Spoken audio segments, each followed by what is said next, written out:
Let's dial up the Stein line here on the DLLS Mavs post-game show with our national NBA insider, Marc Stein. The Cord is plugged in. I'm ready for this segment. You're ready to He's rock ready and to roll. go. He's ready to cook. Of course, the Mavericks now move to 5-1 in games without Luka Dončić as he missed his latest game with the right wrist injury. Klay Thompson missing his third straight game with the left plantar fascia injury that he is dealing with. Mavericks in the middle of a road trip that sees them play 4 of 5 games on the road as they got a back-to-back, not only with Utah tonight, but Portland tomorrow. Let's start with 77, who has now missed his last 5 games with that wrist injury. What do we know about Luka and what's next for him as he attempts to come back from this wrist injury? Well, look, the good news, obviously, he's on the trip. As everybody saw, he's on the bench tonight. He was officially listed as doubtful going into this game, but I really don't think there was any chance that he was going to play in this one tonight. Tomorrow, it's TBD. They're obviously flying to Portland now very soon, if not already in the air. Quick turnaround, but it is not. I genuinely don't know yet if we're going to see him tomorrow night or not.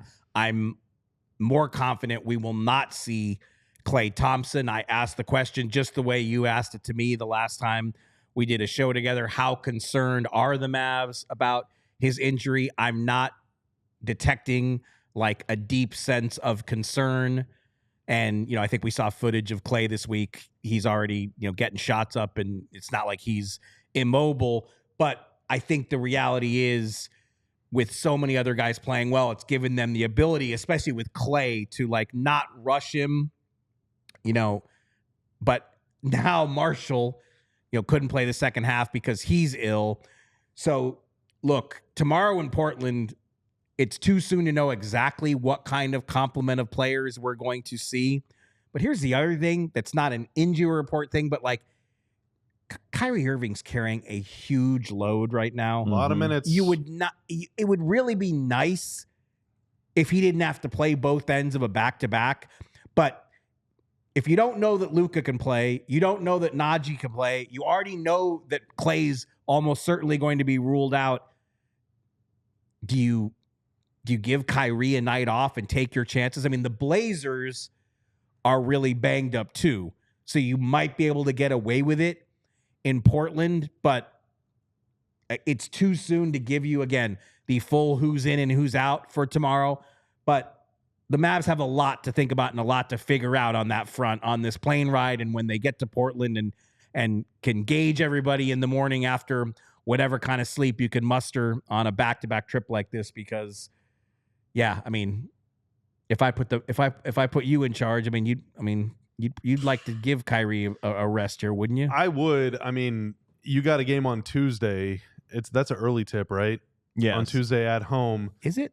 No, I'm sorry. It's been moved to 7:30. It's been moved. That's right. So for those who are maybe they've never made the flight or they don't live in America or whatever, from Portland to Dallas is like 3.5, 4 hours if you get some wind behind you. I have always said we are blessed here to have a direct flight almost anywhere, but Dallas to Portland and vice versa is pretty much the longest flight that the Mavs face. In a conference, yeah, and it's tough. And Portland to Boston, Dallas to Boston, Dallas to Portland, those flights, yeah, it's tough. Are the long ones. You're not coming back home tomorrow night after the game. You're staying over in Portland on Sunday. You're leaving on Monday morning, Portland time, probably 10, 11 in the morning, which is noon or 1 here.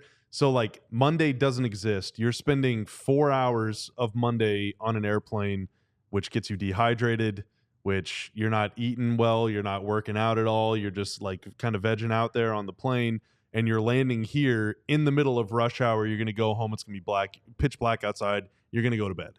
So your Monday is gone. There's no time for rest. There's no time for recovery. There's no time for nothing. You're actually like less healthy when you land than you were when you took off.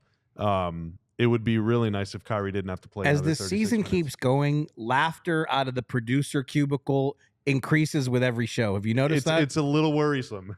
Like just all this, because I always think like, did I say something bad? I'm like replaying this show on the rails like Tanner has to. Like, my goodness. What was so funny, Tanner? It's a back-to-back of basketball. They're not building the pyramids. That is very good perspective. There is perspective there for sure. Yeah, they're not going to Memphis. Where they do have a pyramid. Memphis is coming here. Yeah, but they have a pyramid in Memphis. Oh, we got a Bass Pro Shop here, though. The Bass Pro Shop is in the pyramid. Yeah. It's more of a rectangle. Yeah. The great rectangle Bass Pro Shops of Frisco. Yeah, I mean,